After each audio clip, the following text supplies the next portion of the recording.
there everyone, it's Kyle Baley. I'm taking a break from Tropical Storm Hannah preparations to continue the Dimecast series I started many moons ago.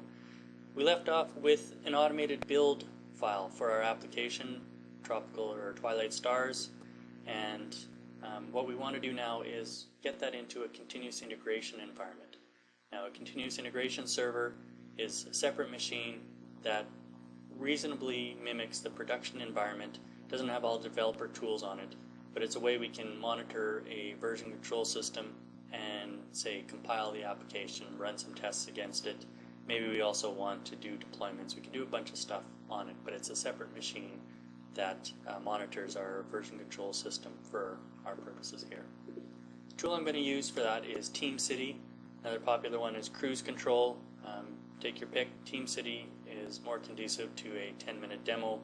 It seems more intuitive when you're setting up an application or setting up a project for the first time compared with Cruise Control, where the documentation is still a little bit out of date and you have to deal with XML. Both work reasonably well. Cruise Control isn't as hard to deal with as people might have you think, but we're going to deal with TeamCity. I'm going to breeze through this pretty quickly because I don't want it to be a product demo of TeamCity, but I also want to talk about the benefits of continuous integration. So let's create a project, Twilight Stars. From here we're going to add a build configuration. We can do a number of things with our Twilight Stars application. For now we're going to create a single build configuration that simply compiles and runs the tests. We don't have any tests yet, but we're going to modify it later, so we may as well name it appropriately here. I'll skip through a lot of these options here, highlight just a couple of them. Build number format, my build numbers are going to go 1, 2, 3, 4, 5, so I'm going to leave those at the default. Version control settings, let's configure the version control properties that it's going to monitor. I'm using Subversion here.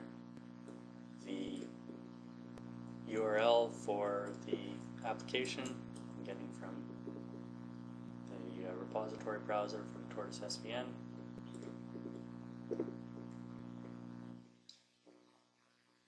And we'll put that in there, username, password if your Subversion repository has them. The rest of these I'm going to leave as the defaults here. You can change them as you see fit, but you don't necessarily need to. Test the connection, successful, and away we go. The rest of these I'm going to leave as is with the defaults. You may want to revisit your labeling strategy here if you want to label all your builds, whether they're successful or not, but for now I'm going to leave those and move on to the build runner. What is actually building our application? It's an ant. You can see it's got support for a few things in here. Let's put in the path to our build file. This is relative to the root directory, and our build file is right at the root. The target, if we leave this blank, it's going to use the default target, and that's what we want. The default target is to compile. Later we'll include the test in there. We'll run the test one, which will compile and run the unit tests. But later we won't need to change the project configuration. The NAND home, by default, is going to look for an environment variable, which I don't have set on the server. I don't really want to set it on the server. Instead, I've included NAND with the application in the source code repository under Tools, NAND. So we tell TeamCity to look under the checkout directory, under Tools, NAND. Save that, and the project has been created. Go back up here. The project's been created. We're all done. Okay? At least according to TeamCity. We still need to set, and this isn't part of the wizard, but you still need to set when to trigger a build. Okay? I like to set it so that it's triggered as soon as a file is checked into the version control system. We talked in the first episode that there's a tendency, in the check-in dance episode, that there's a tendency for developers to check in stuff and then go home and not actually test to make sure that these things work. That's not going to be possible anymore because we have continuous integration server set up. Okay? Now that we've got this set up, anytime somebody checks in code, it's going to, every 60 seconds, monitor the version control repository and check to see if there are changes. If there were, then they will run this thing, this CI target. I'm not going to wait for that, so I'm just going to click run. And you'll notice that it will go through its little thing here. And the bottom, we've also got this tray notifier. Cruise Control has one as well. But it is a way of developers to monitor the build without having to keep going back to this project page, this web page, and check to see if everything is okay. With this running, anytime somebody checks in and it launches the build, it will, you'll see a little notification like you just saw, and then when it's done, it will say whether it was successful or not. Okay? So that way, as soon as somebody checks in some code that does not work, which I'm just about to do here, as soon as this gets run, and again, I'm not going to wait the minute it's going to take to tell that something has changed, the developers will get the notification that a build has been started, and as soon as that build has been finished, it'll get a notification of whether it was successful or whether it failed. And we did. We got the notification that the build has failed. When this happens, something serious has gone wrong. Developers should stop what they're doing. They don't check in. They don't check out. Okay?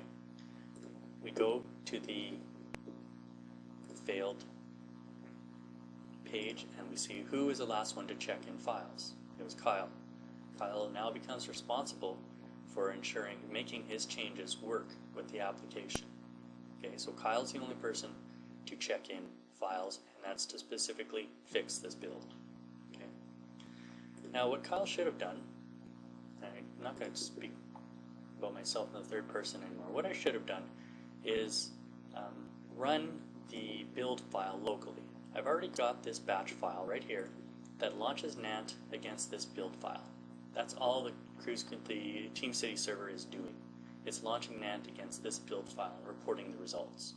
So why don't I do the same thing by launching that batch file? Build failed. Okay, well, the build's failing locally. Why would I bother to check in? That means I should go find out what happened, fix it, run that batch file again.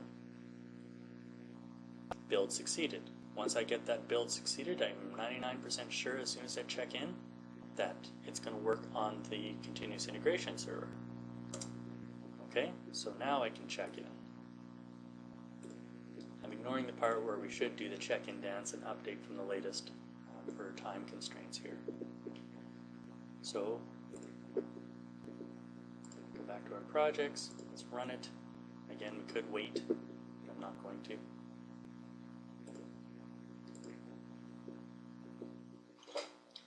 Now, because of this tray notifier and because we have the server that's running the build at regular intervals as soon as somebody checks in, we don't have the case where a developer can check in some broken code and then leave for the night. They'd have to leave pretty darn quickly to get out the door before the build file, the continuous integration server, came back and said there's something wrong.